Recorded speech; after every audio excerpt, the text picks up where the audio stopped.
If you're enjoying this story, don't forget to subscribe to our channel and let us know in the comments what city you're watching from. Let's continue. The city bus cut through the bustling streets of New York on that Monday morning, carrying Sarah toward an address she had written in neat letters on a piece of paper, now crumpled from being folded and unfolded so many times. The 23-year-old clutched her worn purse to her chest, feeling her heart pound in a frantic rhythm that mixed anxiety and hope. Her simple, clean, and well-pressed clothes contrasted with the exhaustion etched on the face of someone who had woken up before 5 in the morning to cross the entire city. She gazed out the dirty bus window, watching the scenery change as she got closer to the Upper East Side. The cramped houses and faded apartment buildings of the Bronx gave way to tree-lined avenues, high walls, and imposing gates. Sarah had never imagined she would one day work in a place like that. Born and raised in the outer boroughs, the daughter of a housekeeper and a doorman who was no longer with them, she knew the weight of overdue bills and the anguish of not knowing if the money would last until the end of the month. The nanny position had appeared like an unexpected gift.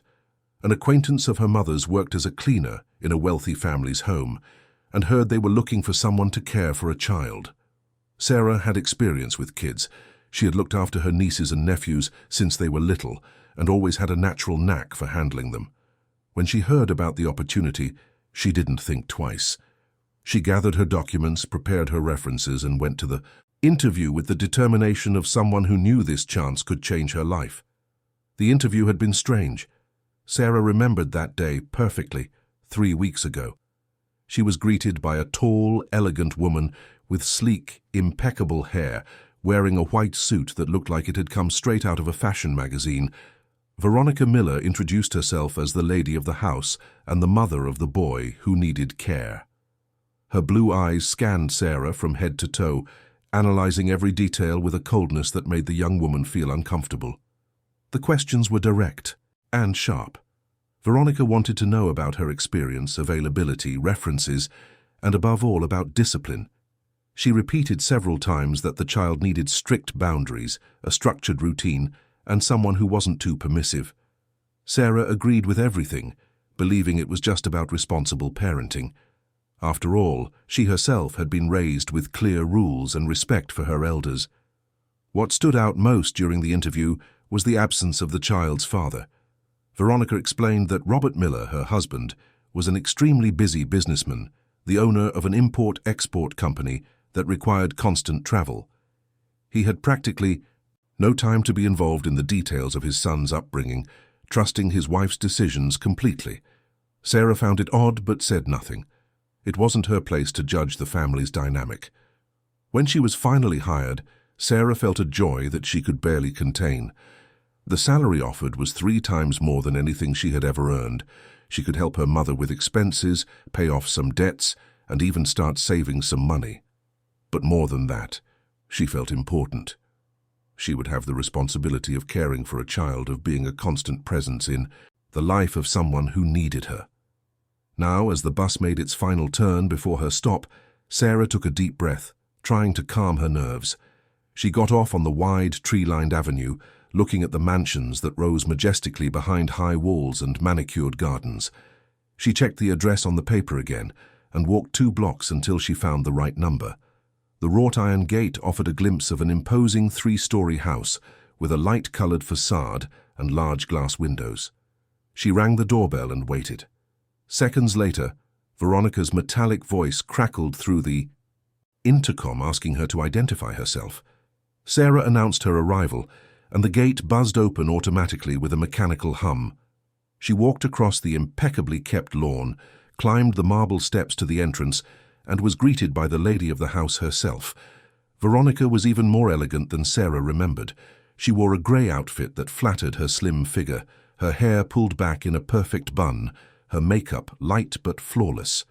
She greeted Sarah with a nod without smiling, and invited her in. The young nanny stepped onto the gleaming floor of the foyer, feeling completely out of place in her old shoes and simple clothes. The house was even more luxurious on the inside than it appeared from the outside. Crystal chandeliers hung from the high ceilings, fine wood furniture filled the spacious rooms, and expensive paintings decorated the white walls. Everything was organized with an almost obsessive precision. There wasn't an object out of place, not a crooked pillow, not even a smudge on the shiny floor. Veronica led Sarah to the living room and asked her to sit. She began to explain the household routine in a firm, controlled voice. The boy, Leo, was 4 years old and followed a rigid schedule she had established. He woke up at 7 a.m., had breakfast at 7:30, had educational activities from 8 to 10, supervised playtime until lunch, then a mandatory 1-hour rest, more activities in the afternoon, and dinner at 6 o'clock sharp. Sarah listened intently, mentally noting every detail, but it was during the explanation of the rules that Sarah began to feel a growing unease. Veronica listed a series of prohibitions that seemed excessive for a 4-year-old child. Leo was not allowed to eat sweets under any circumstances. He couldn't watch television. He couldn't make noise. He couldn't run inside the house. He couldn't play with toys that made a mess. He couldn't question orders. And, most importantly, he couldn't express feelings in an exaggerated way. Any crying was considered drama. Any complaint was seen as a tantrum. Any disobedience resulted in immediate punishment. Sarah swallowed hard, trying to process it all. She wanted to ask questions, to challenge it, but she was afraid of losing the job before she even started. She needed that salary. She needed that opportunity. "Where is Leo?" Sarah asked in a soft voice, trying to sound calm. Veronica pointed to a door in the side hallway and said the boy was being punished for spilling juice during breakfast. Sarah's stomach tightened. A punishment so early, on her first day. She excused herself and went to the indicated door. When she opened it, she was met with a scene that made her heart ache. In the middle of a small, empty room, sitting on a little blue plastic chair facing the white wall, was a small boy with brown hair and fair skin. He remained completely still, his little hands resting on his legs, his head bowed, as if he were hypnotized. Sarah approached slowly, trying not to startle him. "Leo," she called in a sweet voice, "I'm Sarah. I'm here to take care of you." The boy didn't move. He didn't even turn his head. He stayed in the same position, like a statue of flesh and blood. Sarah knelt beside him, trying to see his face. When she finally did, she saw large, sad brown eyes, a pale face, and the empty expression of someone who had already given up on reacting. "Hey, sweetie," she tried again, "are you okay?" Leo blinked slowly and murmured, in a thin, automatic voice, that he deserved the punishment because he had spilled the juice. He said he needed to learn to be careful, that he needed to be a good boy. Sarah felt a lump form in her throat. That rehearsed speech, that passive acceptance, it wasn't normal for such a young child. She looked around the small room. It was completely bare. No toys, no colors, nothing that could bring joy. Just white walls, a cold floor, and the punishment chair. Sarah turned her gaze back to Leo and noticed red marks on his arms, as if he had been leaning uncomfortably for a long time. "How long have you been in here?" she asked gently. "Since after breakfast," he replied without emotion. Sarah glanced at the clock. It was almost 10 in the morning. That child had been sitting there, motionless, alone, for over 2 hours. She felt anger rising in her chest, but she knew she had to control herself. She couldn't blow up on the first day. She couldn't ruin everything. She took a deep breath and asked Leo if he wanted to get out of there. The boy shook his head, saying he wasn't allowed to yet. Sarah returned to the living room where Veronica was waiting, flipping through a design magazine. The lady of the house looked up and asked if there was a problem. Sarah forced a smile and said no. She just wanted to confirm how long the punishment was supposed to last. Veronica consulted the expensive watch that gleamed on her wrist and replied that another half-hour would be sufficient. "Half an hour," Sarah repeated to herself, feeling her chest tighten. That little boy would stay there, motionless, alone, for another 30 long minutes. During that first week, Sarah slowly began to understand the disturbing dynamic of that house. Leo lived under a regime of absolute control. His every move was watched, every word analyzed, every expression judged. Veronica was always nearby, observing everything with those cold, calculating eyes. She always found something wrong. There was always a reason to punish, The boy's diet was another point that distressed Sarah. The portions served were too small for a growing child. Veronica justified it by saying that Leo had a tendency to gain weight and needed to maintain a controlled diet. But Sarah saw the hunger in the boy's eyes. As he looked at his empty plate, she saw how he chewed slowly, trying to make the food last longer. She saw how he looked longingly at the food Veronica ate casually in front of him. One day during lunch, Leo asked for a little more rice. Veronica immediately refused, saying he had already eaten his portion and that gluttony was an ugly flaw. The boy lowered his head and murmured an automatic apology. Sarah, sitting at the table with them, felt an overwhelming urge to put more food on the child's plate, but she knew she would be punished for it. She knew Veronica was constantly testing her, evaluating whether she would follow the established rules. At night, when Veronica went up to her room and Sarah was responsible for putting Leo to bed, it was the only time she could have some privacy with the boy. She would take him to his room, a space decorated to perfection but with no toys in sight. Everything was kept in locked cabinets. Leo could only play with one object at a time under supervision and then had to put it back in the exact same place.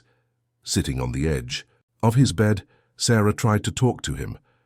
At first Leo responded in monosyllables, always wary, always looking at the door as if expecting Veronica to appear at any moment. But slowly, with Sarah's infinite patience, he began to open up. He said he didn't remember his real mother. He said she had left when he was very little and that now he had a new mom who didn't like him very much.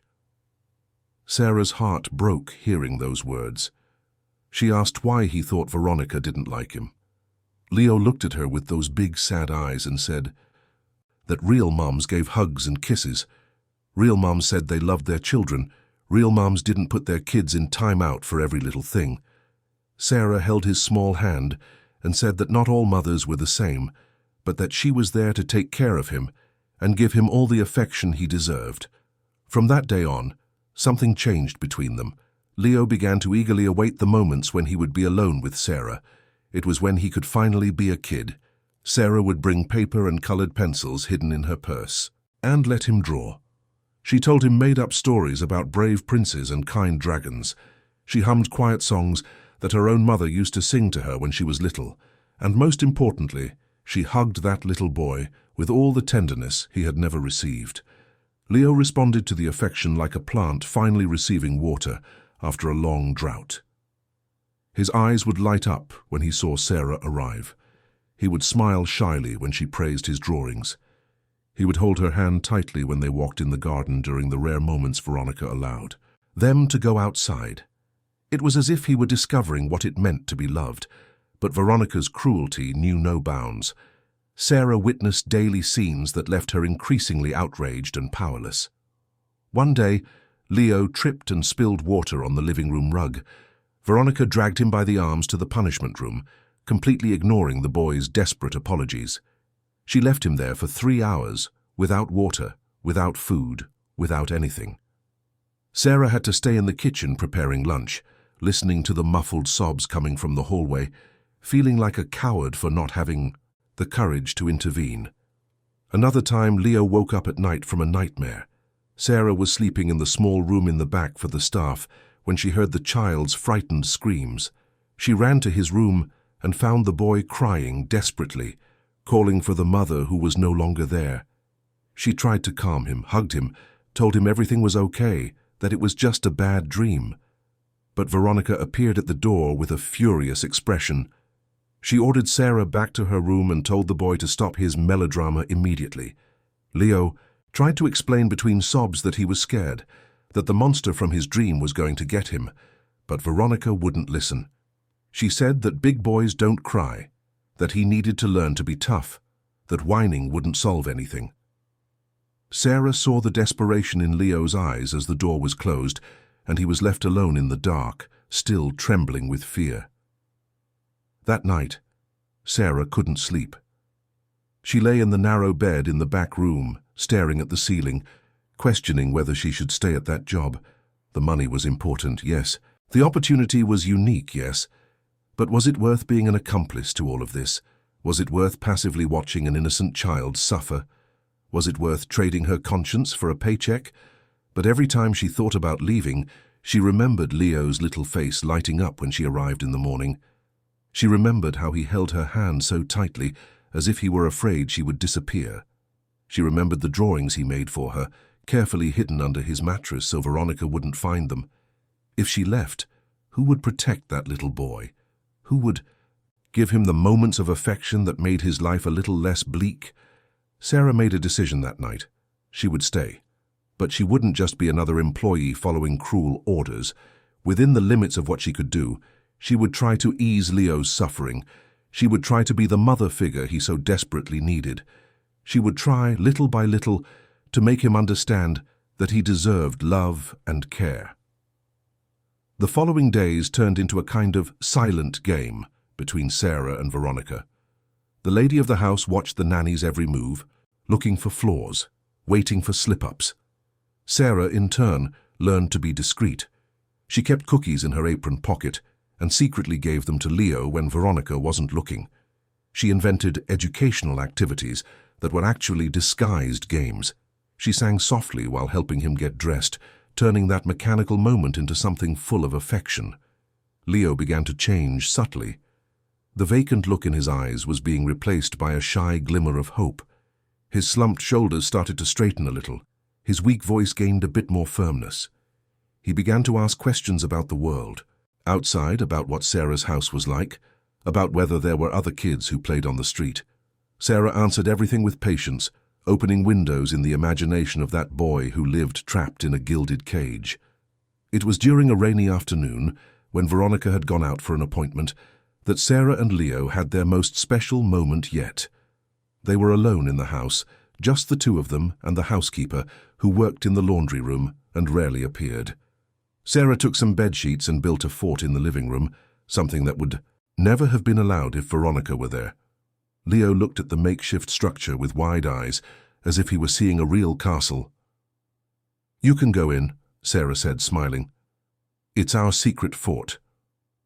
Leo hesitated, looking toward the door as if expecting Veronica to appear at any moment, but Sarah encouraged him, and he finally crawled inside, settling into the cozy space. Sarah followed him, bringing a flashlight and some children's books she had bought with her own money. Inside, protected by the soft glow of the flashlight and the comforting embrace of the sheets, Sarah read stories to Leo. Stories of adventure, friendship, and courage. The boy listened, mesmerized, asking questions, laughing at the funny parts, worried when the characters faced danger. It was the first time Sarah had seen him truly happy. The first time he seemed like a real child, without fear, without guilt, without the heavy shadow of Veronica hanging over him.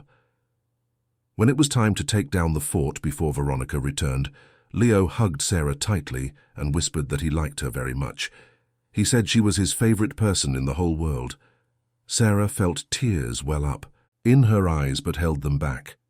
She hugged that little boy back and promised she would always be there for him, no matter what happened. But Sarah didn't know that promise would be tested very soon. She didn't know that the coming days would bring events that would change everything. She didn't know that the love she had built with Leo would be both her strength and her greatest challenge. That night, when Veronica arrived and found everything perfectly in order, she looked at Sarah with a suspicion that sent a shiver down the young nanny's spine. There was something in the air, a growing tension, as if a storm was about to break. Sarah went up to her small room with a heavy heart, feeling that something was about to happen, and she was right. The next morning, everything started out seemingly normal. Sarah woke up early, prepared breakfast according to Veronica's precise instructions, and set the table with her usual care.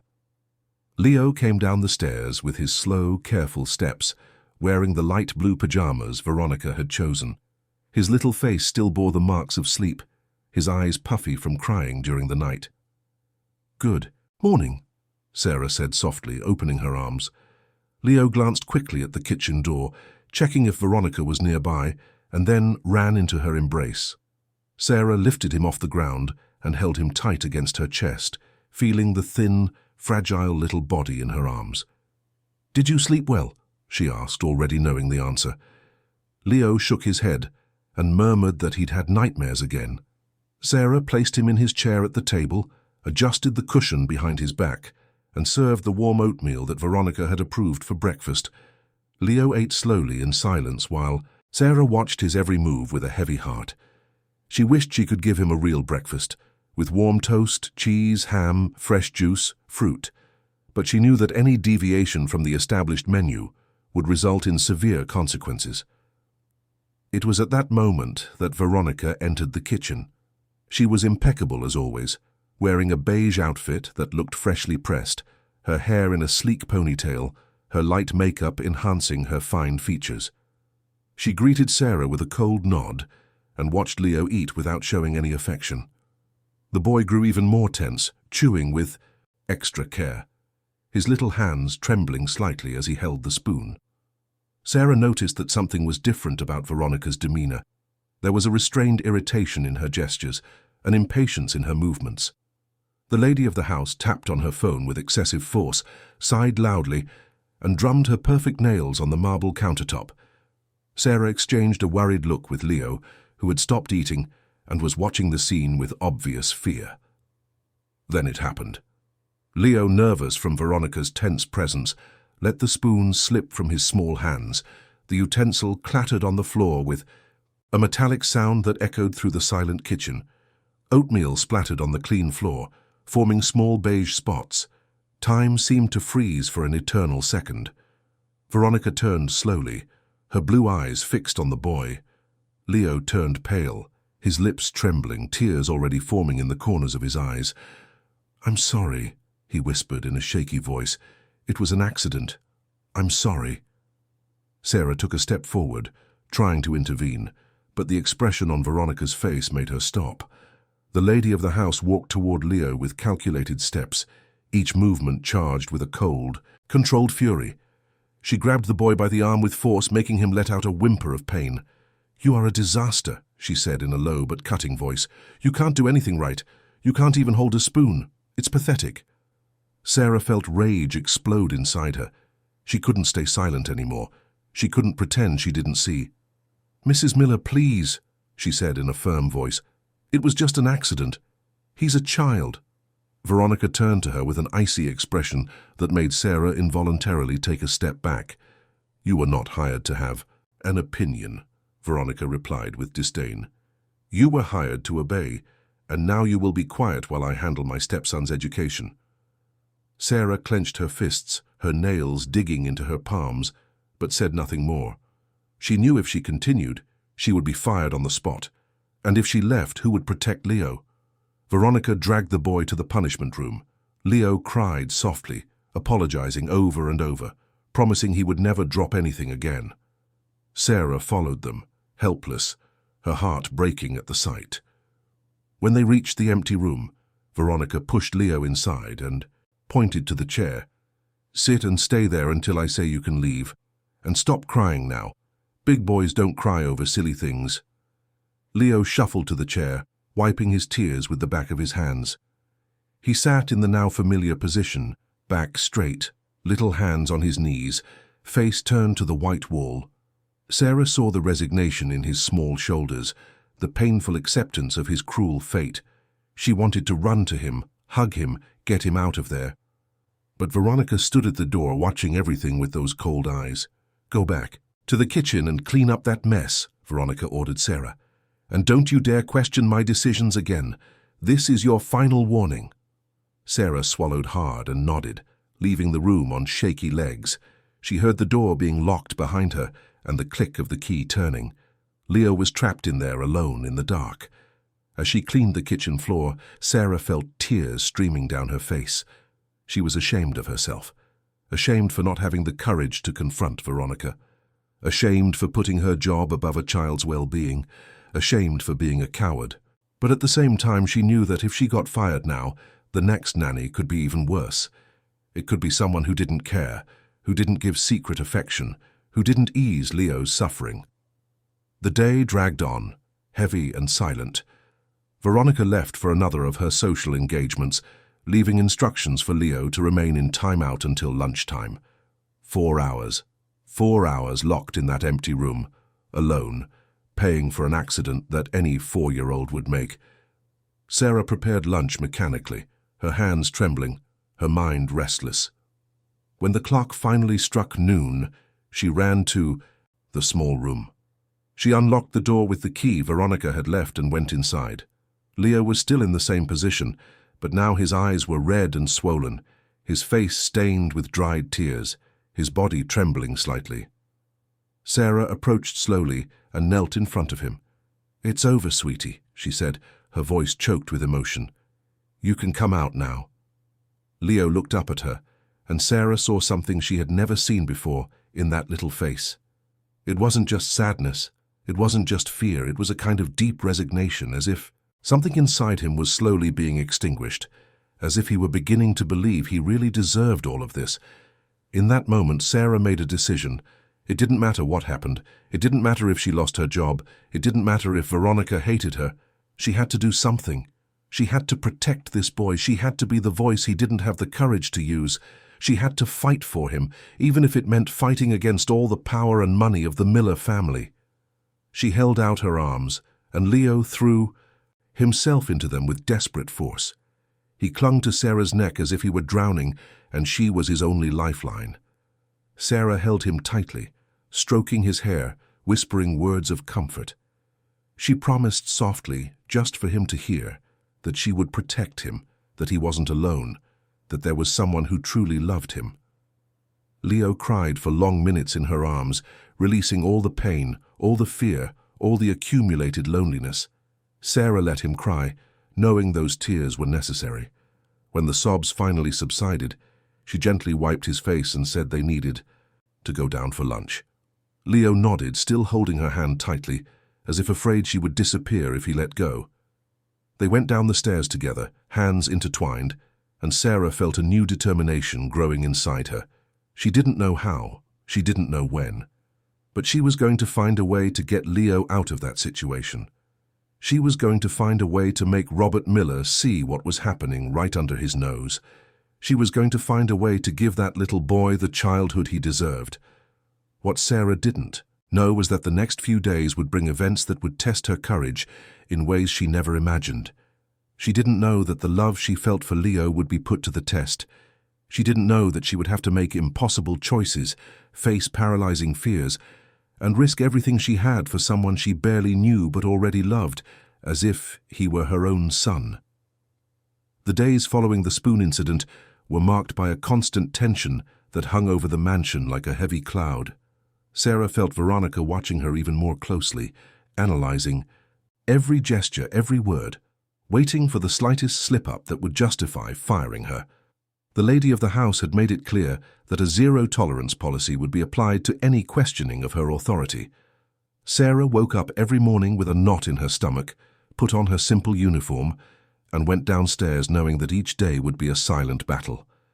But when she saw Leo's little face light up at the sight of her, when she felt his small hand grip hers with confidence, when she heard his soft whisper saying he was happy she was, back it was all worth it. That boy had become the reason she stayed, facing humiliations and witnessing cruelties that made her heart ache. Leo was changing, little by little. In the moments they were alone, he laughed more, talked more, asked questions about the world beyond those walls. Sarah answered everything with infinite patience, opening windows in the imagination of that imprisoned little boy. She told him about the park near her house, where children ran and played freely, about the dogs that barked happily on the sidewalks, about the colorful kites that decorated the sky on weekends, about the simple but joyful life that existed outside that luxurious and cold mansion. One afternoon, while Veronica was on the phone arranging a charity event, Sarah managed to take Leo to the backyard. It was a rarely used space, with green grass and a few fruit trees that no one properly cared for. Sarah sat on the grass and pulled Leo into her lap. The boy snuggled against her, fitting perfectly, as if that spot had been tailor-made for him. "Look over there." Sarah pointed to a tree where a robin was singing cheerfully. "Do you know what kind of bird that is?" Leo shook his head, his eyes fixed on the small creature. "It's a robin," she explained softly. "He sings like that to call his girlfriend. Want to try to copy the sound?" Leo hesitated, looking around fearfully, worried Veronica might appear and scold him for making noise. but Sarah encouraged him, and he finally tried, letting out a soft, timid chirp. Sarah laughed and said it was very good, that he just needed more practice. Leo tried again, a little louder this time, and then again, gaining more confidence each time. When he finally managed to imitate the robin's song convincingly, his eyes shone with pride. He looked at Sarah as if he had conquered the entire world. She hugged him tightly and told him she was very proud of him. In that moment, something broke inside Leo, as if a dam of pent-up emotions had finally given way. He started to cry, but they weren't tears of sadness. They were tears of relief, of joy, of gratitude for having someone who valued him. "Why are you so good to me?" he asked, his voice choked with emotion. "Why do you hug me and say nice things? The new mom never does that." Sarah felt a lump in her throat. She gently wiped away his tears and said that every child deserved love and affection. She said he was a special, smart, brave boy, and that he deserved to be happy. She said she was there because she liked him very much and wanted to see him smile every day. Leo hugged her tightly and whispered something that made Sarah's heart nearly stop. "I love you," he said softly. "You're my real mum." Sarah closed her eyes, feeling her own tears stream down her face. She held that little boy against her chest and let the love she felt for him overflow without barriers. In that moment she knew with absolute certainty that she would do anything for Leo. Anything, even if it meant sacrificing her job, her security, even her own happiness. That child had become the most important thing in her life, but the cruel reality soon reasserted itself. Veronica finished her phone call and started looking for them. When she finally found them in the backyard, her expression was one of barely disguised fury. "What are you two doing out here?" she asked in a sharp voice. Sarah quickly stood up, helping Leo do the same. "We were just getting some fresh air," she explained calmly. "The sun was so nice, I thought it would be good for Leo." Veronica took a few steps toward them, her high heels sinking slightly into the grass. "I did not authorize you to go outside. The established routine does not include walks in the garden at this time." Sarah took a deep breath, bracing herself for the confrontation she felt was coming. "I thought a little fresh air and contact with nature would be healthy for a child," she said firmly. "Leo needs sunshine, space to breathe." The silence that followed was heavy. Veronica looked at Sarah with an expression that mixed surprise and anger. No one had ever questioned her decisions like that before. No one had ever suggested that her choices for Leo's upbringing might be wrong. Sarah held Leo's hand tightly, feeling his little fingers tremble in her palm.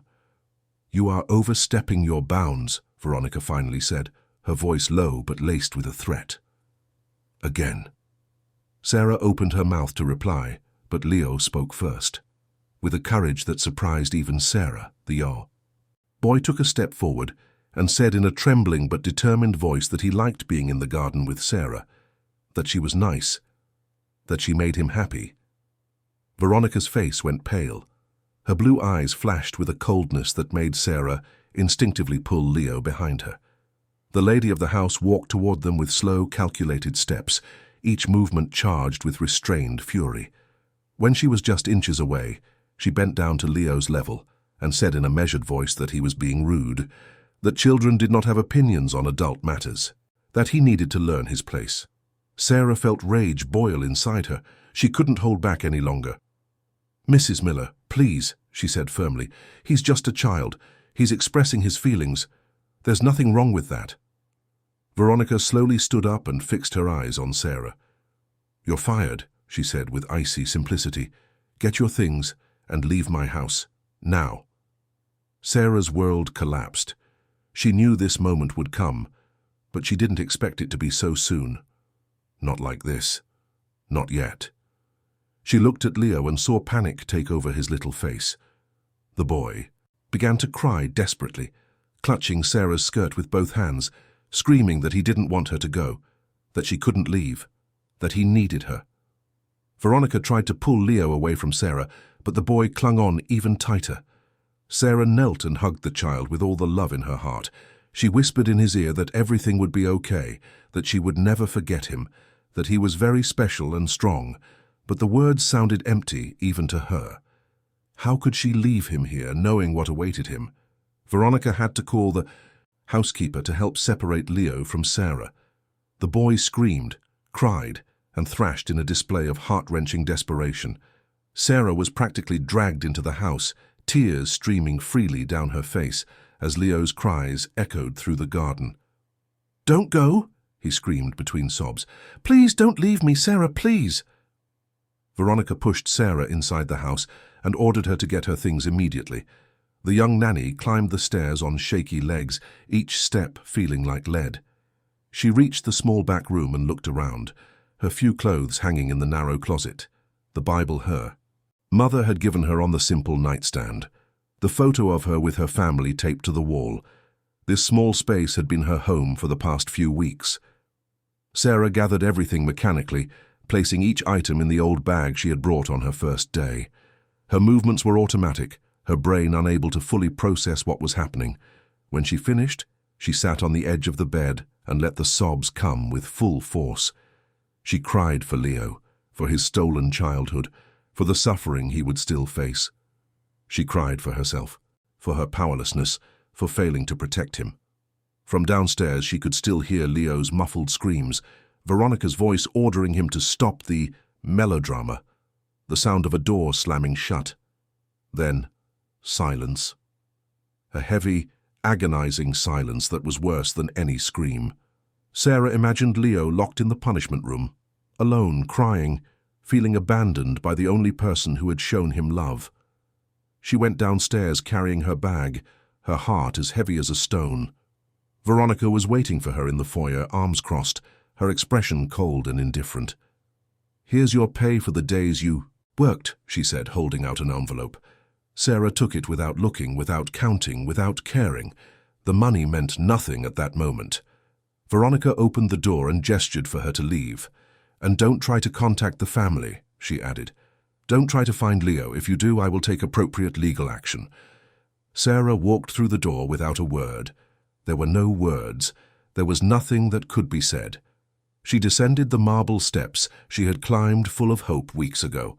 She crossed the perfectly manicured garden. She passed through the gate that closed behind her with a final, definitive sound. She stood on the sidewalk for long minutes, looking back at the imposing mansion that held so much suffering within its walls. That's when she saw it. In a second-floor window, Leo's little face pressed against the glass. Even from that distance, Sarah could see the tears streaming down his cheeks, his small hands banging on the glass. She raised her hand and waved, trying to smile through her own tears. Leo waved back desperately, and Sarah saw his mouth move, forming silent words. "Don't go. Don't leave me. Come back." Sarah had to turn and start walking before her legs gave out. Every step was torture. Every foot of distance increased the pain in her chest.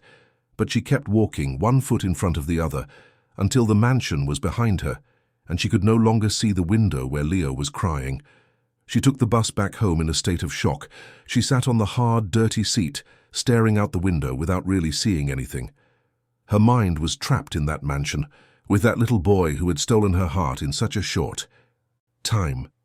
She thought about how he was now, if he was still crying, if Veronica had punished him even more, if he believed she had abandoned him on purpose. When she arrived at the small house in the Bronx where she lived with her mother, Sarah could barely explain what had happened. Cecilia Davis, a 50-year-old woman with wrinkles etched by a hard life but with kind eyes, hugged her daughter and let her cry on her shoulder, just like when she was a child. Sarah told her everything. About Leo, about Veronica, about the abuse, about the love that had grown between her and the boy, about the pain of being forced to leave him. Cecilia listened in silence, stroking her daughter's hair. When Sarah finished, her mother said something that would be engraved in her heart. "You did what you could, my dear. You gave that boy love when no one else did. You planted seeds of hope in his heart. That will never be erased, no matter what happens."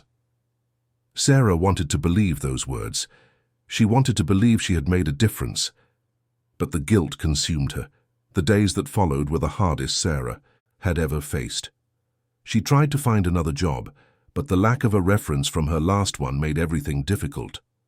Veronica had refused to provide any recommendation, and Sarah couldn't explain the real reason for her dismissal to potential employers without sounding like a troublemaker. The money she had saved during her weeks at the mansion was running out quickly. Cecilia did her best, but her salary as a housekeeper barely covered the basic household expenses. Sarah found herself forced to take temp jobs, odd jobs that paid little and offered no stability, but none of that really mattered. Her mind was always on Leo, always wondering how he was, if he was eating properly, if he cried at night, if he remembered her. One night, 3 weeks after she was fired, Sarah had a terrible nightmare. She dreamed that Leo was trapped in the punishment room crying and calling for her. In the dream, she tried to get to him, but her legs wouldn't work. She screamed his name, but no sound came out. She saw Veronica locking the door with several padlocks while laughing coldly. She woke up screaming, drenched in sweat, her heart racing. Cecilia ran to her room and found her daughter sobbing uncontrollably. "Mom, I have to do something," Sarah said between sobs. "I can't let that boy suffer. I can't just forget and move on. I have to help him somehow." Cecilia held her daughter's hands and asked what she planned to do. Sarah had no answer. She didn't know, but she had to try something. Anything. It was then that she remembered Robert Miller, Leo's father, the absent businessman who barely knew his own son, who believed his wife's lies, who had no idea of the hell that was unfolding inside, his own home. If she could just talk to him, if she could tell him the truth, maybe there was hope. But how could she reach such a powerful and busy man? How could she make him believe her instead of his own wife? Sarah spent the next few days trying to find a way to contact Robert. She researched him online at the public library. She found out he owned a large company with offices in several states. He traveled constantly to close deals. He was seen as a successful businessman, respected in his field. In the photos she found, she saw a serious-looking man, always impeccably dressed, always with a focused expression. She tried calling his office several times but never got past the secretary. She said it was an urgent personal matter, but the answer was always the same. Mr. Miller was in a meeting, traveling, unavailable. She could leave a message. Sarah left messages, but she never got a call back. It was like trying to reach someone living on another planet. Desperate, Sarah even went to the building where the company headquarters was located. She waited in the lobby for hours, hoping Robert would appear. But she was approached by security guards who asked her to leave. She didn't have an appointment. She wasn't authorized to be there. She was practically escorted out of the building, feeling humiliated and powerless. Meanwhile, inside the Miller mansion, Leo was living his darkest days. After Sarah left, he had fallen into a deep sadness that worried even the housekeeper. The boy barely spoke, barely ate, and spent hours sitting in his room staring at nothing. There was an apathy in his eyes that hadn't been there before, as if an essential part of him had been torn away. Veronica, far from showing concern or empathy, interpreted Leo's behavior as stubbornness and rebellion. She tightened the rules even further. She hired a new caregiver, Mrs. Matthews, a 60-year-old woman with a severe face and methods even stricter than Veronica's. Together they created an almost military-like regime for the 4-year-old boy. Leo woke up at 6 a.m. every day. He had to make his bed perfectly before coming down for breakfast. Any wrinkle in the sheet resulted in punishment. Breakfast was served in even smaller portions, and he had only 15 minutes to eat. If he didn't finish in time, the food was taken away and he went without. Mrs. Matthews said that discipline began with punctuality. After breakfast, Leo had mandatory physical exercises, push-ups, sit-ups, running in place. For a 4-year-old, it was exhausting and painful. But Veronica insisted he needed to develop resilience and willpower. When Leo cried from exhaustion, he was called weak. When he stopped to rest without permission, he was punished with hours in the time-out chair. The only permitted playtimes were supervised educational activities, assembling puzzles in silence, practicing letters and numbers, listening to educational audio about science and history. Nothing that involved running, shouting, getting dirty, or simply being a child. Leo was being molded into a miniature adult, serious, controlled, without spontaneity. At night, when he was put to bed, Leo would lie in the dark with his eyes open. He thought of Sarah. He remembered her smile, her hugs, how she told him she loved him. He clutched a drawing he had made of her, hidden under his mattress, far from the watchful eyes of Veronica and Mrs. Matthews. He would cry softly, muffling his sobs in his pillow so he wouldn't be heard. He didn't understand why Sarah had left. He didn't understand what he had done wrong for her to abandon him. Did he not love her enough? Was he not a good enough boy to deserve her love? These thoughts tormented his young mind, creating emotional wounds that deepened day by day. Robert Miller, meanwhile, continued his frantic routine of travel and meetings. He was closing an important deal with suppliers in China, which required his constant presence in negotiations that stretched for weeks.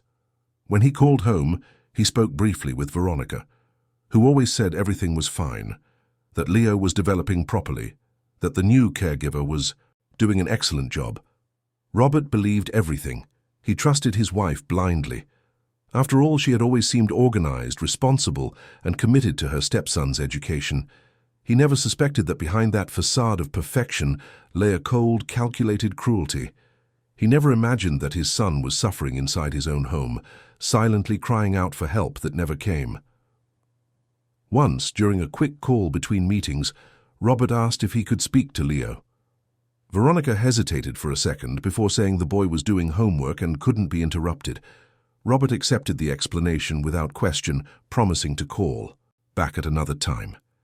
But weeks went by, and he never managed to talk to his son. There was always a reason. Leo was sleeping. He was in the bath. He had a headache.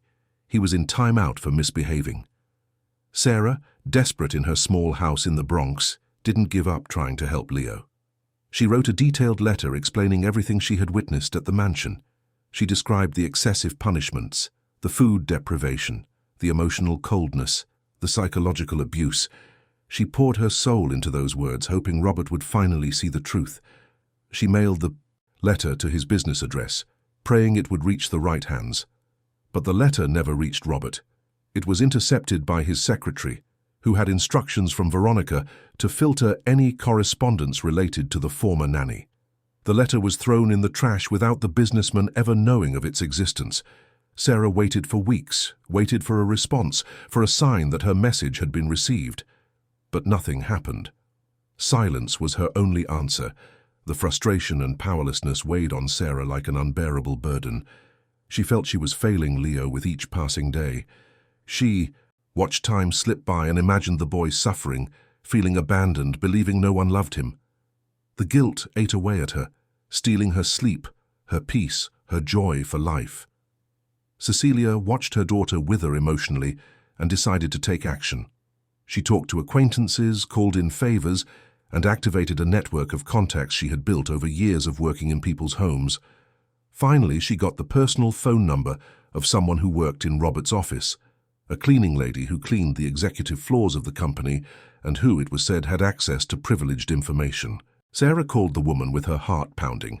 She quickly explained her situation, saying she urgently needed to speak with Robert Miller about his son. The cleaning lady listened attentively and promised to try to help.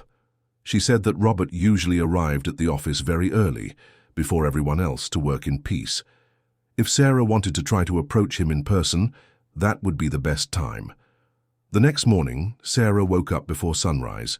She showered, put on her best clothes, which were still simple and worn.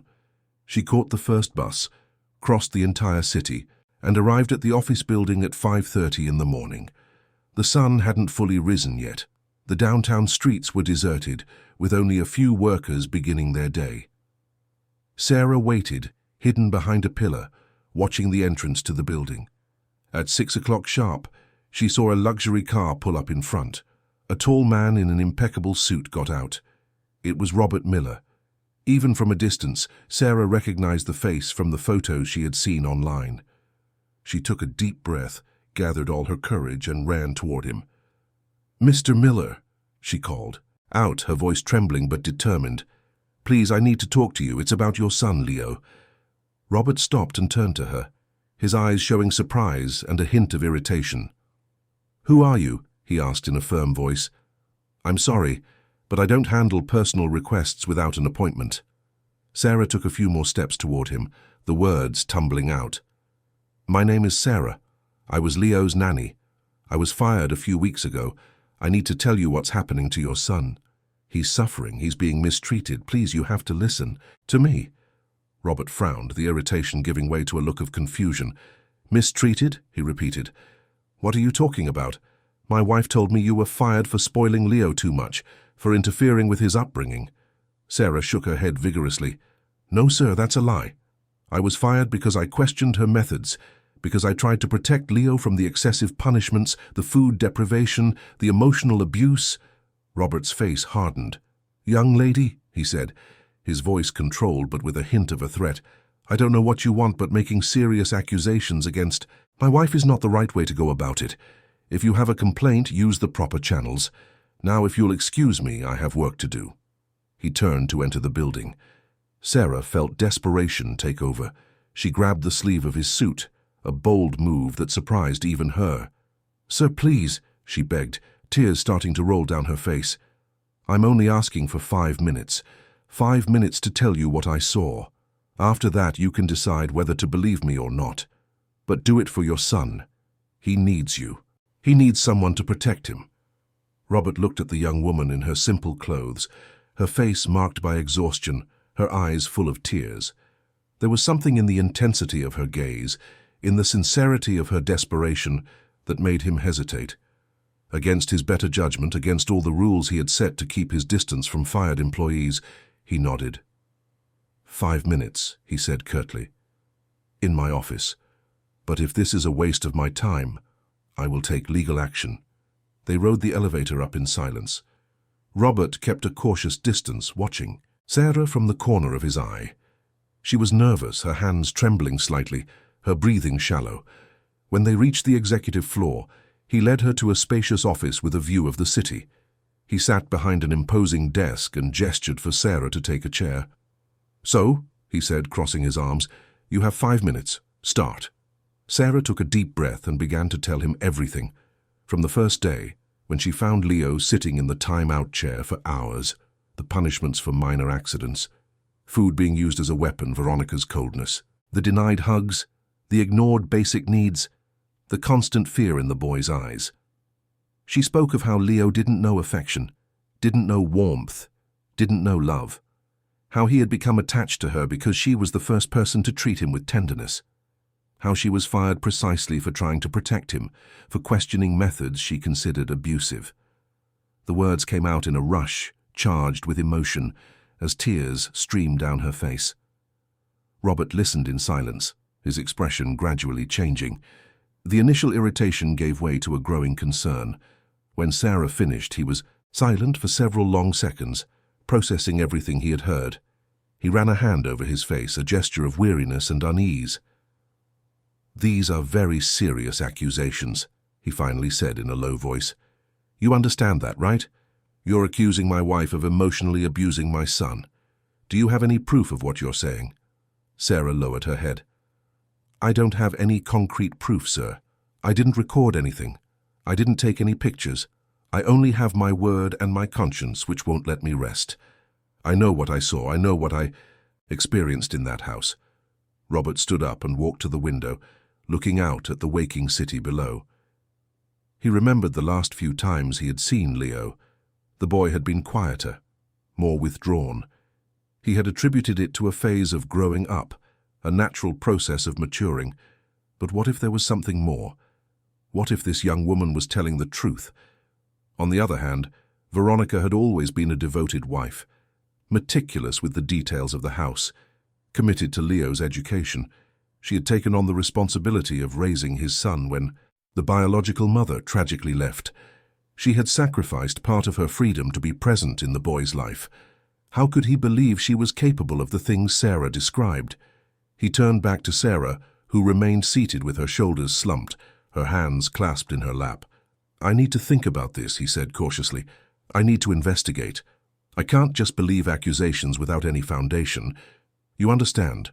Sarah nodded, wiping her tears with the back of her hand. "I understand, sir. I just ask that you watch your son. Really watch him. Talk to him. Ask him how he feels. Children don't lie about these things." Robert jotted down Sarah's phone number in a planner, and promised he would be in touch if he decided to investigate further. He dismissed her with a nod, already turning his attention back to the papers on his desk.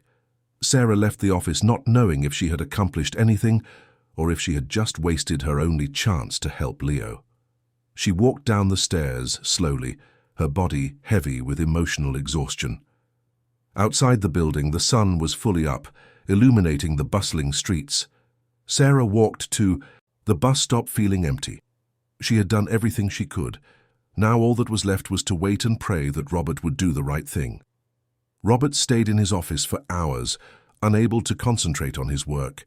The conversation with Sarah had planted a seed of doubt in his mind. He picked up his phone and called home. Veronica answered on the second ring, her voice as smooth and polite as ever. Robert asked how Leo was. "Fine," she replied. "Well-behaved, studious, an exemplary boy." Robert asked if he could speak to his son. Veronica hesitated, as she always did. She said Leo was in the middle of an important educational activity and couldn't be interrupted.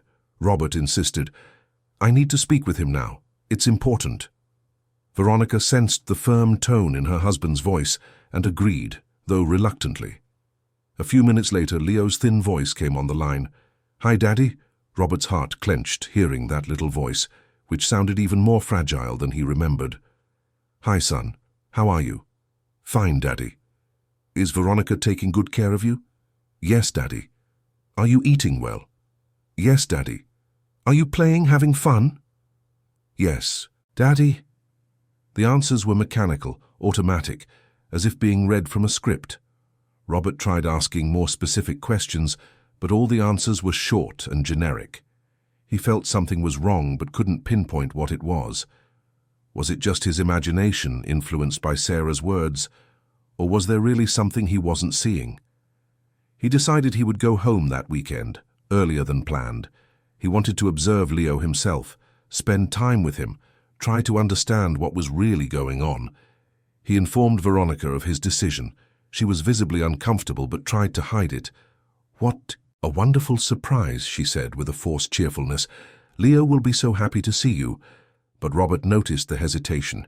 He noticed the false tone. For the first time in years of marriage, he began to question if he really knew the woman he shared his life with, if he really knew what happened inside his own home when he was away. The doubt tormented him for the next few days, growing into a constant presence in his mind. Sarah, in her house in the Bronx, couldn't find peace either. She spent her days waiting by the phone, jumping every time it rang, hoping it would be Robert saying he believed her, that he was taking action. But the days passed, and no call came. No news, no sign that her words had made any impact. At night, lying in her narrow bed, Sarah would close her eyes and see Leo's little face. She saw his big, sad brown eyes. She saw his small hands holding hers with trust. She saw the shy smile he gave when she told him stories.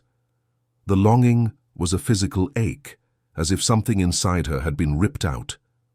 Cecilia did her best to comfort her daughter. She said she had planted seeds of love in that boy's heart, that those seeds would grow and bear fruit, even if it took time. That true love always found a way. Sarah wanted to believe, but despair was stronger. Meanwhile, in the Miller mansion, Leo counted the days until his father's return. Veronica had told him Robert was coming for the weekend, and the boy felt a spark of hope ignite in his chest. Maybe, just maybe, he could tell his father about Sarah, about how much he missed her, about how hard it was to live in that house with no one to hug him or tell him they loved him. But Veronica had already prepared. In the days leading up to Robert's visit, she intensified her control over Leo even more.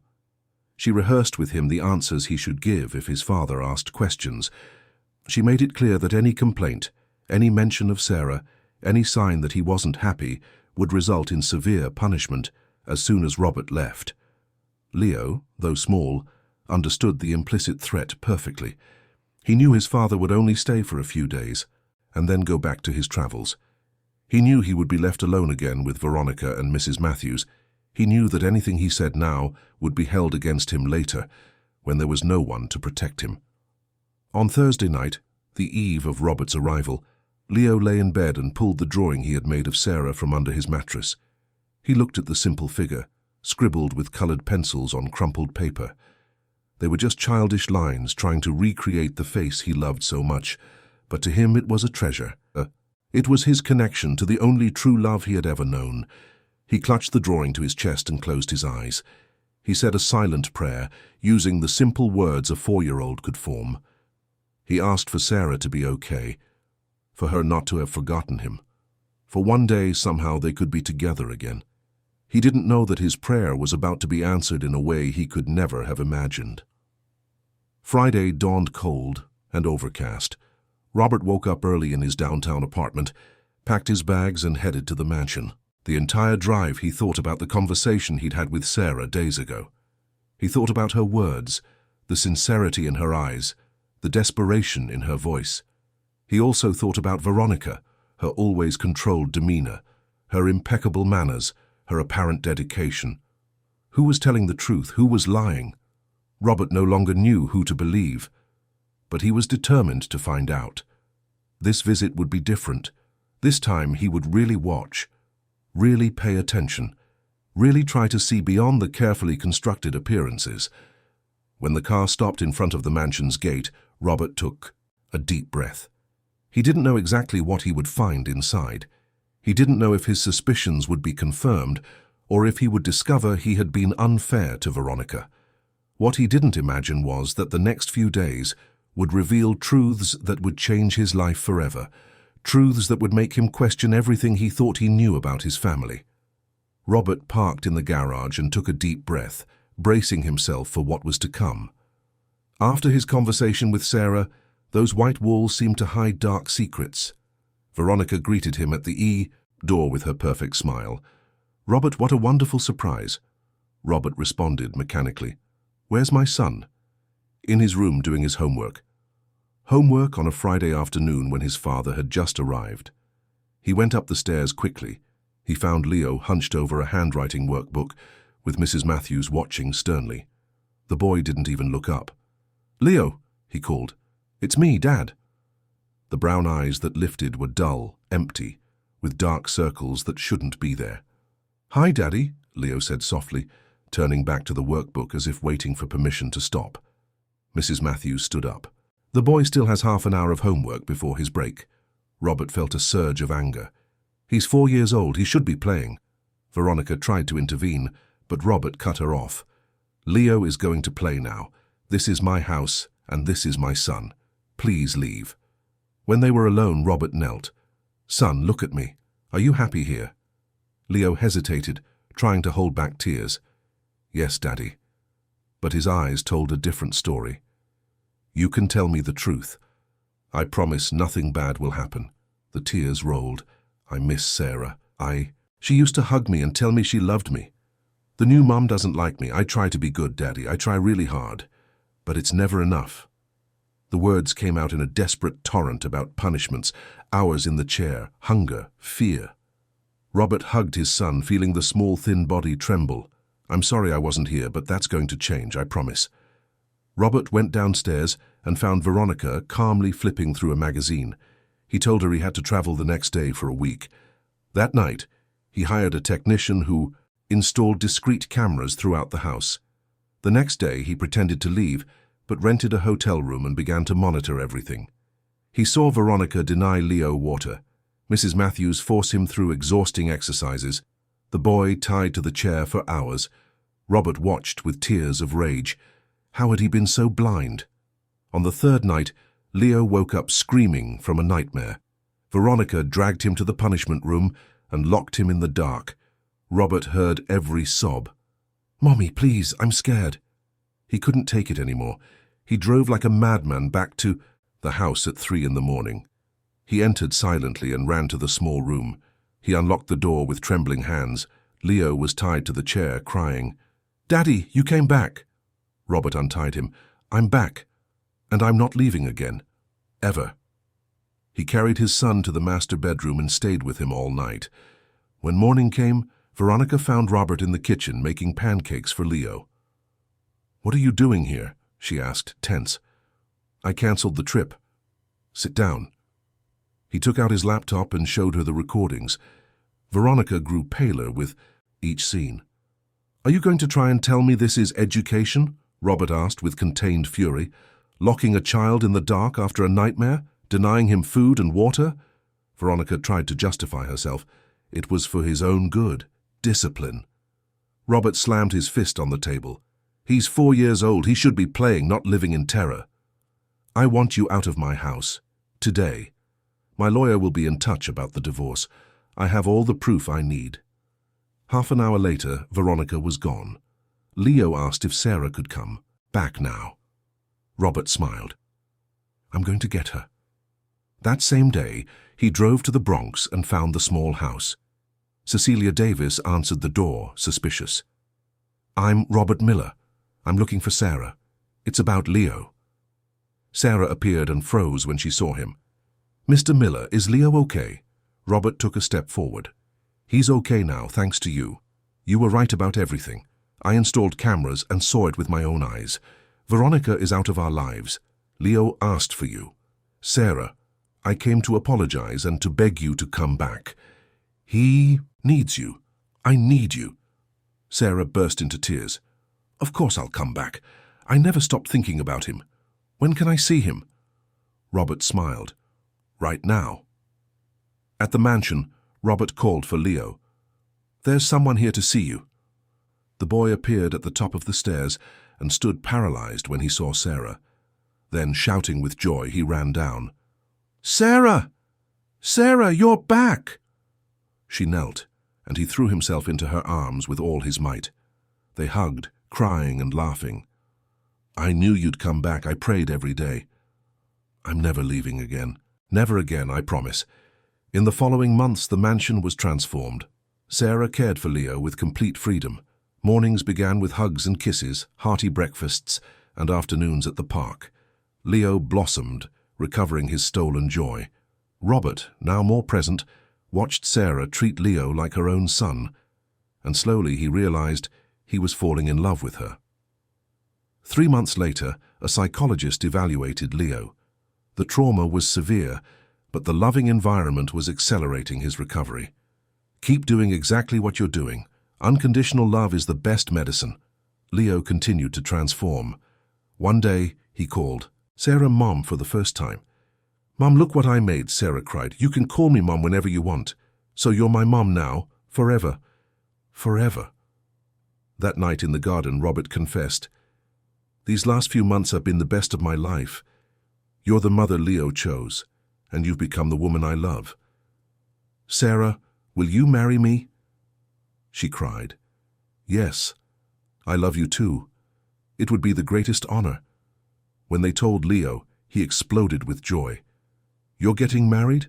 So Sarah's staying forever? Forever, son. We're going to be a real family. The wedding took place 3 months later in the garden, a simple ceremony with close friends. During the ceremony, Leo asked to speak. Sarah, you saved me when I was sad. You hugged me when no one else would. Now you're going to be my mum forever, and I promise to love you forever too. Sarah knelt and hugged him. I love you so much, my son. 2 months later, Sarah discovered she was pregnant. Robert spun her around the room, laughing and crying. We're having a baby. Leo was ecstatic when they told him, I'm going to be the best big brother in the world. I'll protect the baby. I'll teach him how to play. Sophia was born on a spring morning. Leo held his little sister with extreme care. She's so tiny, so perfect. I'll take care of her forever, Mommy. The years passed in love and harmony. Leo became a devoted brother. When Sophia started to walk, he held her little hand. When she had nightmares, he stayed by her side. Robert had changed completely, prioritizing his family. Sarah watched her little boy transform into an incredible person, kind, empathetic, and protective. One night, when Leo was 9 and Sophia was 4, he revealed his dream. I want to help sad kids when I grow up, kids who don't have anyone. I want to be like a hero who takes those kids to homes full of love, like you guys did for me, Sarah cried. I think you'll be great at that, sweetie. Leo smiled and went back to his drawing. Sophia ran to her brother and climbed into his lap. Leo hugged her, and Sarah snuggled into Robert. They looked at their children, at the home built on the rubble of the past. They had proven that families are formed by love, by the conscious choice to care for one another. Leo's story had begun in suffering and fear, but he had found love in the form of a young nanny who refused to stay silent. That nanny became his mother, his hero, and now he was ready to pass that love on. That night, Sarah kissed Leo and Sophia goodnight. Leo held her hand. "Mommy, thank you for everything, for saving me, for loving me." Sarah sat down. "You don't have to thank me. You saved me too. You gave me a purpose, a family, love. We're a team. We always have been. We always will be." Outside, Sarah found Robert on the porch. He wrapped his arms around her. "Thank you for not giving up on my son, for fighting for him, for turning our house into a home." Sarah rested her head on his shoulder. "We did it together. We're a family now, built on love, not blood." Inside the house, 2 small children slept, protected and loved. One carried scars, but also strength and compassion. The other was growing up surrounded by so much love, she would never know what it felt like to be alone. Together they represented hope, redemption, and the power of unconditional love. As the years went by, that family remained united. Lucas became a child advocate, dedicating his life to ensuring no child suffered as he had. Sarah continued to be the loving force that held them all together. Robert learned that being present was worth more than any success, and Sophia grew up knowing she was cherished and had a brother who would give his life for her. The story that began with pain ended with love. It proved that no matter how dark the night, the dawn always comes, that love can heal the deepest wounds, that true families are the ones we choose with our hearts, and that true, pure, and unconditional love is the most powerful force in existence. End of story. Dear listeners, we hope the story of Sarah, Robert, and Leo has deeply touched your heart. If you were moved by this journey of resilience, love, and family, please leave a like, subscribe to the channel, and tell us in the comments which moment stood out to you the most. Was it the emotional reunion between Sarah and Leo, Robert's courage in discovering the truth, or the transformation of the little boy who learned what it truly means to be loved? Every day, we bring you intense stories like this one, revealing the deepest side of the human soul and reminding us of the transformative power of love. Share this story with those you love, and we'll see you in the next episode where more emotions and revelations await.